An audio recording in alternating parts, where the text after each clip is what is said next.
Alhamdulillah.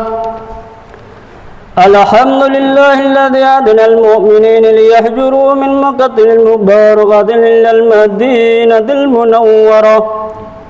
Ashhadu an la ilaha illallah wahdahu la syarika lah wa ashhadu anna Muhammadan abduhu wa rasuluhul mab'us birrisalatil munirah. Allahumma salli wa sallim ala sayyidina Muhammadil ma'idil bil mu'jizatil bahirah wa ala alihi wa ashabihi dawil manaqibil fakhirah. Amma ba'du fa ya ayyuhan nas usikum wa iyaya bitaqwallahi la'allakum tuflihun. فقال الله تعالى في كتابه الكريم أعوذ بالله من الشيطان الرجيم بسم الله الرحمن الرحيم يا أيها الذين آمنوا اتقوا الله حق تقاته ولا تموتن إلا وأنتم مسلمون صدق الله العظيم. Hadirin jamaah salat Jumat yang dirahmati Allah Subhanahu wa taala. Pertama-tama marilah kita bersama-sama memanjatkan puji syukur kepada Allah Subhanahu wa taala yang telah melimpahkan nikmat dan karunia-Nya kepada kita sehingga sampai detik ini kita masih menjadi umat yang bermartabat, umat sebaik-baiknya umat. Untuk mewujudkan rasa syukur tersebut, marilah kita selalu meningkatkan takwa kepada Allah Subhanahu wa taala, sebab takwa merupakan jembatan bagi kita untuk menggapai ridha dan karunia Allah Subhanahu wa taala. Salawat dan salam kita haturkan kepada junjungan kita Nabi besar Muhammad sallallahu alaihi wasallam serta kepada keluarganya, para sahabatnya, para tabi'in, para ulama sampai kita ini, mudah-mudahan kita ini selalu mengikuti langkah-langkah beliau sampai akhir hayat kita nanti. Amin ya rabbal alamin. Khutbah kali ini saya akan mengangkat sebuah judul, yaitu membangun moralitas di era bebas. Hadirin jamaah salat Jumat yang dirahmati Allah Subhanahu wa taala, misi utama diutusnya Nabi Muhammad sallallahu alaihi wasallam ke muka bumi ini ialah untuk memperbaiki akhlak manusia. Salah satu tujuan dari syariat Islam ialah untuk mensucikan hati manusia dan meluruskan akhlak. Dalam sebuah hadis dari Abu Hurairah radhiyallahu an, Rasulullah sallallahu alaihi wasallam telah bersabda, Bismillahirrahmanirrahim, innama bu'istu liutami makarimal akhlak, yang artinya sesungguhnya aku Muhammad diutus hanyalah untuk menyempurnakan, memperbaiki akhlak manusia. Hadis riwayat Al-Bahaqi. Dengan modal akhlak yang mulia, Islam bisa disebarkan di Jazirah Arab dalam tempo yang sangat singkat. Sangat tidak benar apa yang dikatakan kaum mayoritas bahwa kekuatan Islam ditegakkan dengan pedang. Islam bisa ditegak di muka bumi karena keluhuran akhlak dari para penyebarnya. Kita bisa membaca sejarah bagaimana akhlak Nabi baik di Mekah maupun di Madinah. Berkat keagungan akhlak beliau, masyarakat bisa dengan mudah menerima ajaran yang dibawa oleh beliau. Kebenaran akan meresap secepat ke dalam hati sanubari bila disampaikan dengan cara-cara santun seperti yang dicontohkan oleh Rasulullah sallallahu alaihi wasallam. Hadirin jamaah salat Jumat yang dirahmati Allah Subhanahu wa taala, berbicara dengan mengenai moral saat ini sungguh memprihatinkan. Bagaimana tidak, hampir setiap hari media cetak maupun elektronik mengabarkan kepada kita perihal kerusakan moral, mulai dari tingkah laku para pemimpin hingga kenakalan remaja yang melebihi batas. Fenomena sosial yang terjadi saat ini sungguh di ujung kehancuran. Padahal moralitas merupakan peranata yang paling utama untuk menata masyarakat. Salah satu penyebabnya moralitas dipahami secara teori belaka. Sudah berapa banyak seminar diadakan, sudah berapa sering pelatihan dilaksanakan, dan sudah tak terhitung jumlahnya khutbah-khutbah diperdengarkan, tapi semuanya seperti angin lalu, tak ada imbas dan manfaatnya. Karena seruan itu dianggap feminitas belaka. Jika nasihat-nasihat sudah tak dianggap, berarti kerusakan akhlak sudah memprihatinkan. Bukankah Allah Subhanahu wa taala telah berfirman dalam Al-Qur'an, Bismillahirrahmanirrahim, wal 'asri innal insana lafi khusrin illa alladhina amanu wa 'amilus shalihat wa tawasaw bil haqqi wa tawasaw bis sabr.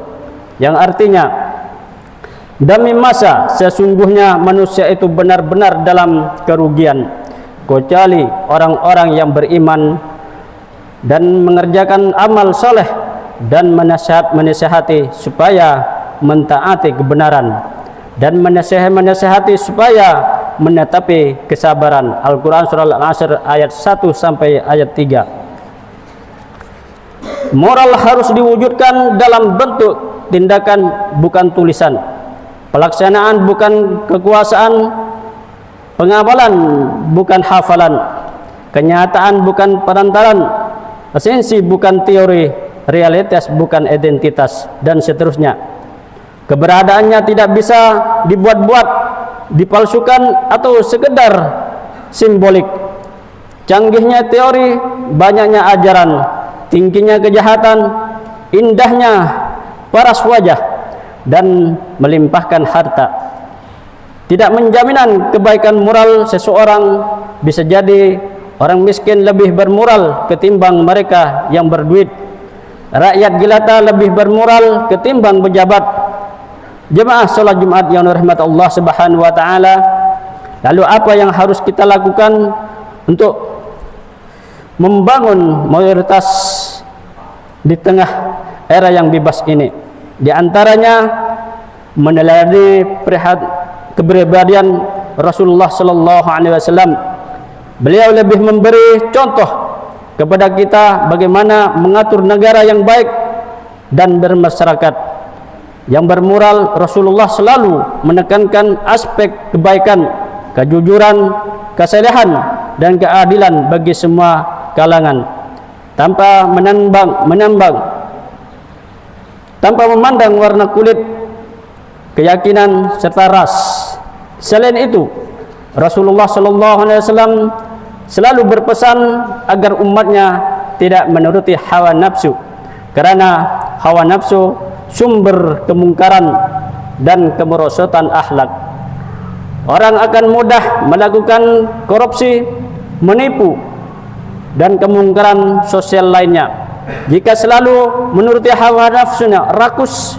Bahkan Rasulullah SAW mengancam status umatnya yang tidak bisa mengendalikan hawa nafsu. Dalam sebuah hadis yang diriwayatkan Amr bin As, Nabi SAW telah bersabda, Bismillahirrahmanirrahim, La yu'minu ahadukum hatta yakuna hawahu taba'an liman ji'tu bihi. Yang artinya, tidak sempurna iman seseorang di antara kalian sehingga hawa nafsunya mengikuti apa yang aku bawa. Jamaah salat Jumat yang dirahmati Allah Subhanahu wa taala, akhlak yang baik dimulai dari diri kita sendiri.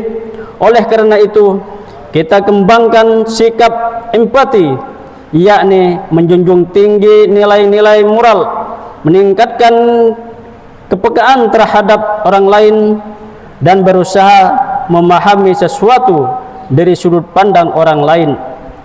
Tumbuhkan hati nurani, yakni membangun moral seseorang, memberikan ajaran kebaikan kepadanya, dan membantunya untuk membedakan mana yang benar dan mana yang salah.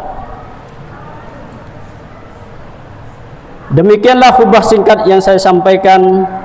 Mudah-mudahan Dengan peringatan Maulid Nabi ini dapat membawa perubahan dalam tingkah laku kita. Peringatan Maulid bukan hanya sekedar formalitas belaka, lebih dari itu. Peringatan Maulid sebagai sarana bagi kita untuk menambah wawasan tentang kehidupan Nabi Muhammad SAW, kemudian mengamalkan dan mengutus dalam kehidupan sehari-hari. Barakallahu li wa lakum fil Qur'anil azim wa nafa'ani wa iyyakum bima fihi min ayati wa dzikril hakim wa taqabbal minni wa minkum tilawatu innahu was-sami'ul alim. Aqulu qouli hadza wa astaghfirullah li wa lakum wa lisairil muslimin wal muslimat wal mu'minin wal mu'minat fastaghfiru innahu huwal ghafurur rahim.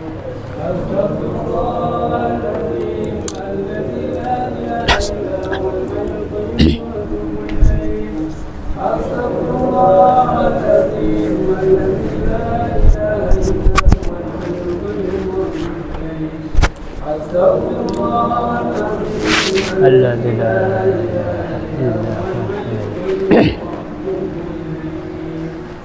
اللهم صل على سيدنا محمد وعلى آل سيدنا محمد. اللهم صل. بسم الله. Alhamdulillahi rabbil alamin wassalatu wassalamu ala asyrafil anbiya wal mursalin wal aqibatu lil muttaqin wala udwana illa 'alal zalimin. Asyhadu an la ilaha illallah wahdahu la syarika lah wa asyhadu anna Muhammadan 'abduhu wa rasuluhu la nabiyya ba'dah. Amma ba'du fa ya ayyuhan nas usikum wa nafsi bi taqwallah 'azza wa jalla la'allakum tuflihun.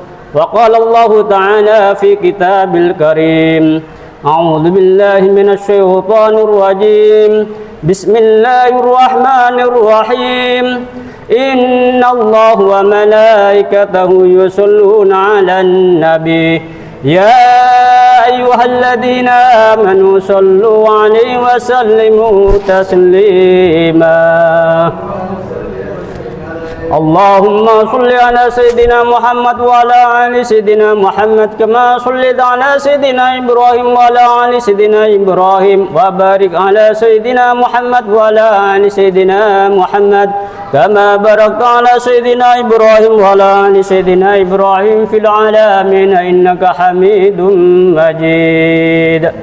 Allahumma ighfir lil muslimin wal muslimat wal mu'minin wal mu'minat al ahya'i wal amwat innaka ala kulli syai'in qadir. Rabbana taqabbal minna innaka antas samiul alim. Rabbana waj'alna muslimin lak wa min dhurriyyatina ummatan muslimatan lak wa arina manasikana wa tub alaina innaka antat tawwabur rahim. Rabbana wab'ats fihim rasulan minhum yatlu 'alaihim ayatika wa yu'allimuhumul kitaba wal hikmata wa yuzakkihim innaka antal azizul hakim. Rabbana la tuzigh qulubana ba'da idh hadaytana wa hab lana min ladunka rahmah innaka antal wahhab. Rabbana atina fid dunya hasanah wa fil akhirati hasanah wa qina adzaban nar. Ibadallah, innallaha ya'murukum bil ihsan wa ita'i dzil qurba wa yanha 'anil fahsya'i wal munkar wal baghi ya'idukum la'allakum tadhakkarun wa la dzikrullahi akbar. Aqimissalah.